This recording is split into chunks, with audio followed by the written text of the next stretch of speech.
Bonjour à tous et bienvenue dans ma première vidéo consacrée à l'usinage. Ça faisait un petit moment que j'y pensais, que j'avais ça derrière la tête, et puis finalement, après quelques hésitations, je me suis dit que ça serait bien aussi de partager ce que je fais avec mes machines, avec mon tour, avec ma fraiseuse, voilà, surtout que moi j'ai beaucoup appris, énormément, en visionnant des vidéos, donc je me suis dit pourquoi pas.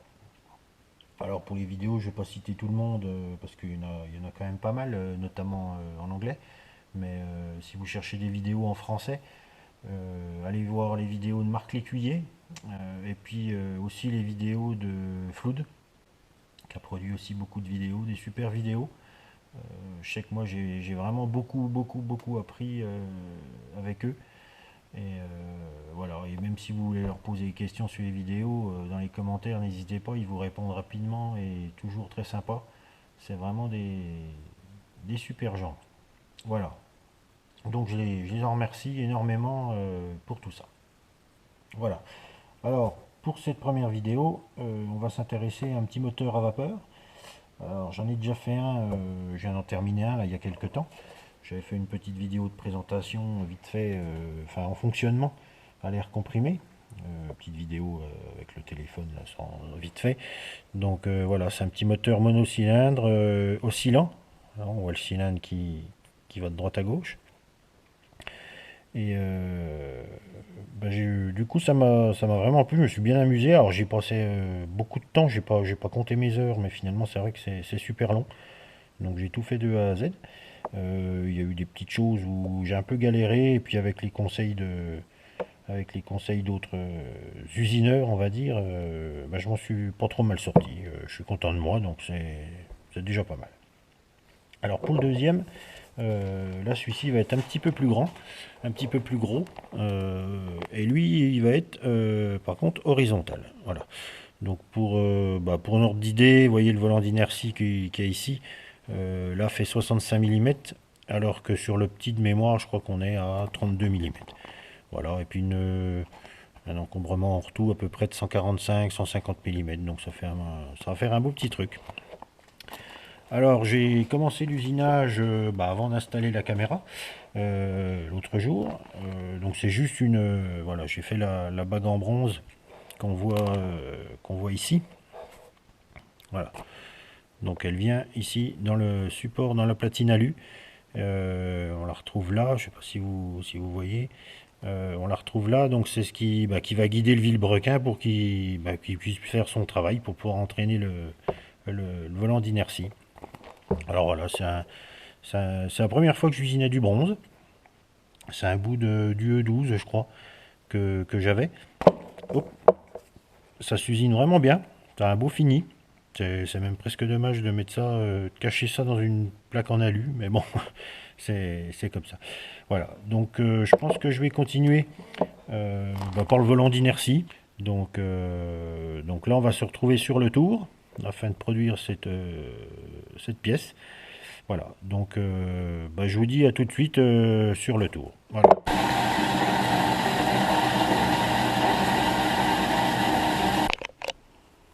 Bon voilà, j'ai monté mon brut dans le tour, donc je suis parti de ce que j'ai trouvé, il fait 70, donc pour redescendre sur 65 de diamètre, ça va, on n'aura pas beaucoup de matière à enlever. Donc je vais déjà produire un trou de centre, et puis ensuite on passera au perçage jusqu'à 9,5.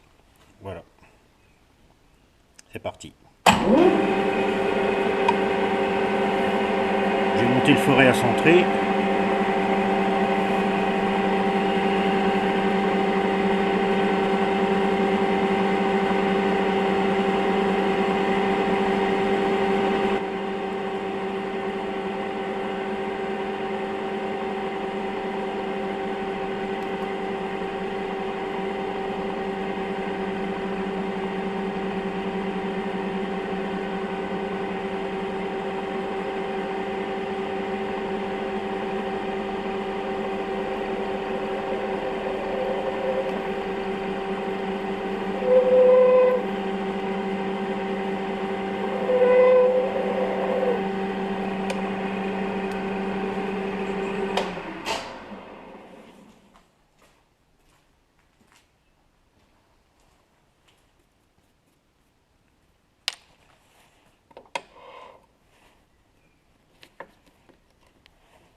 passe au perçage.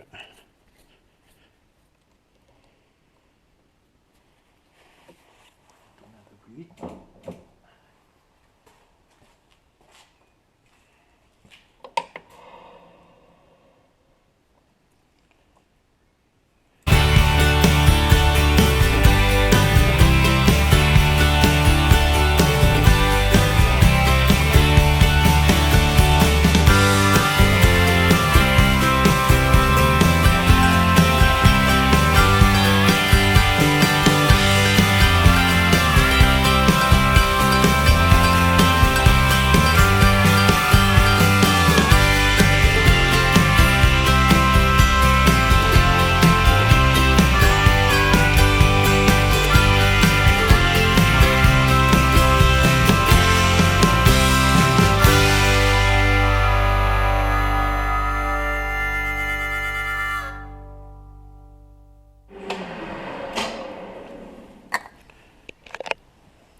Pour terminer, je viens finaliser la cote avec mon alésoir de 9,50.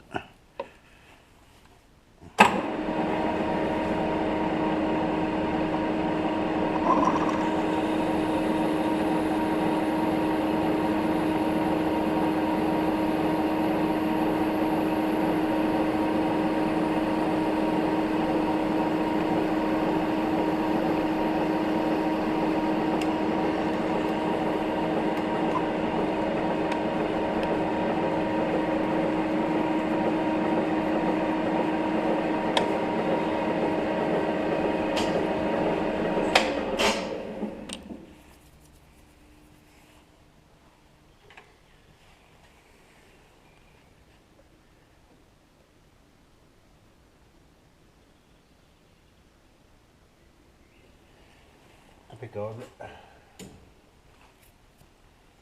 On va passer au dressage.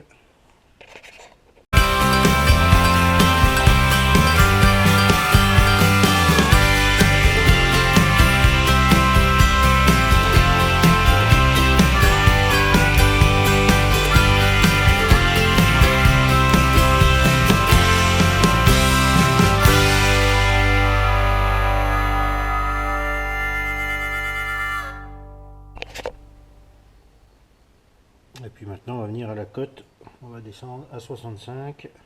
Tangenter.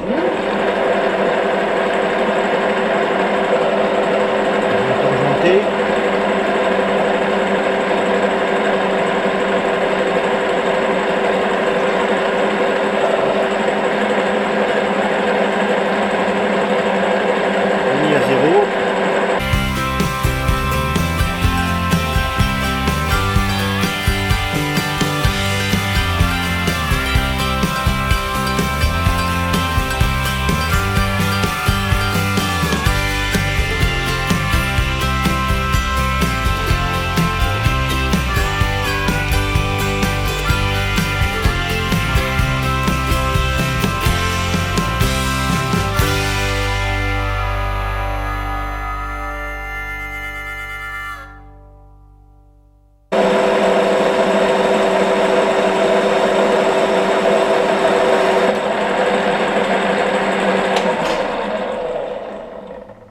Faire une vérif.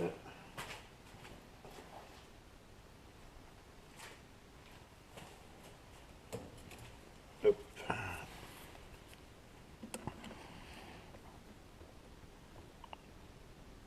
65, 98, 97. On va reprendre une petite passe, sachant que c'est pas une cote vraiment obligatoire, parce que ce serait une cote extérieure sur un volant d'inertie, donc c'est pas vraiment d'importance.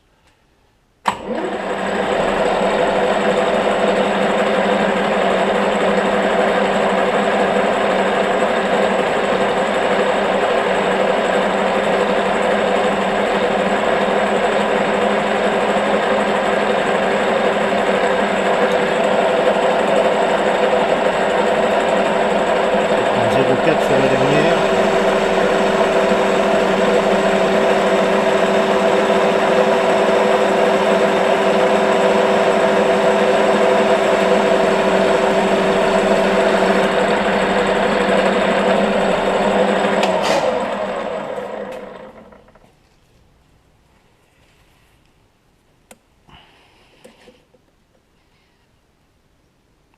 65-14.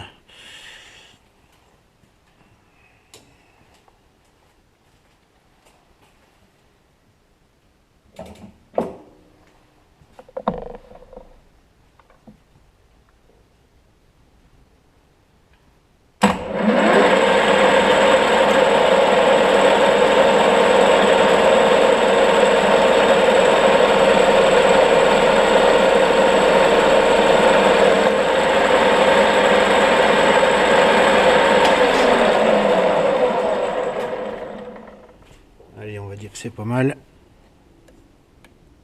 65-01, 65-0, 99. Ouais, bien.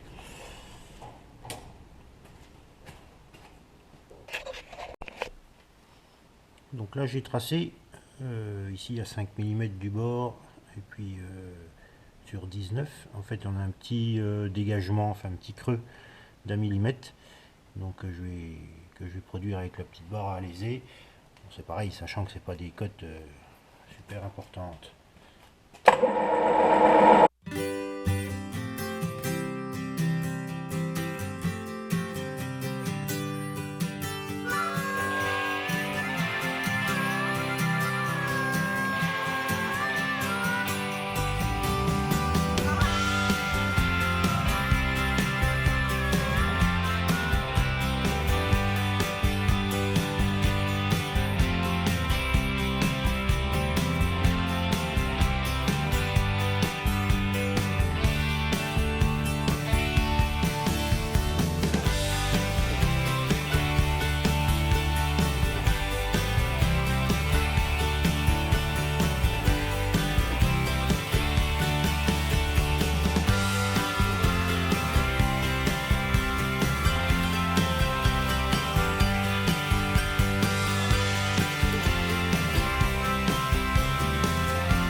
Maintenant, on va faire la même chose, un petit décrochement là sur l'autre face, côté coupe.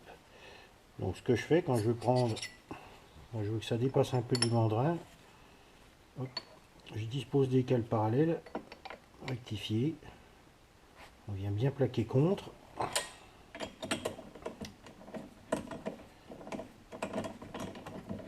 On serre. Normalement, on est pas mal. Donc, tout ça en faisant des petites passes, évidemment. Hein, on va pas les taper dans le dur quand même.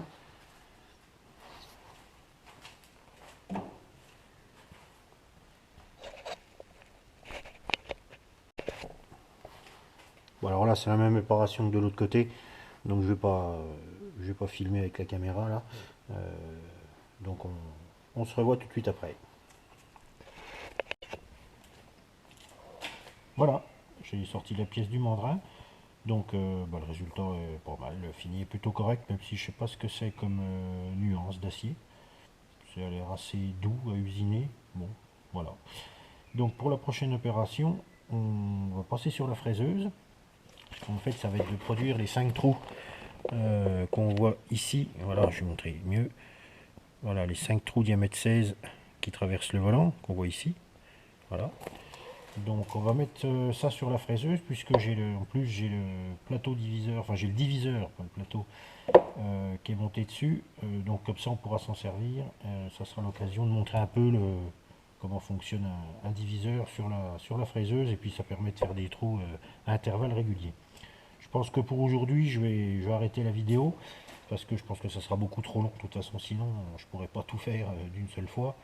Donc merci de m'avoir regardé, merci d'avoir suivi, et puis je vous dis à bientôt pour la suite du projet. Voilà, merci à vous.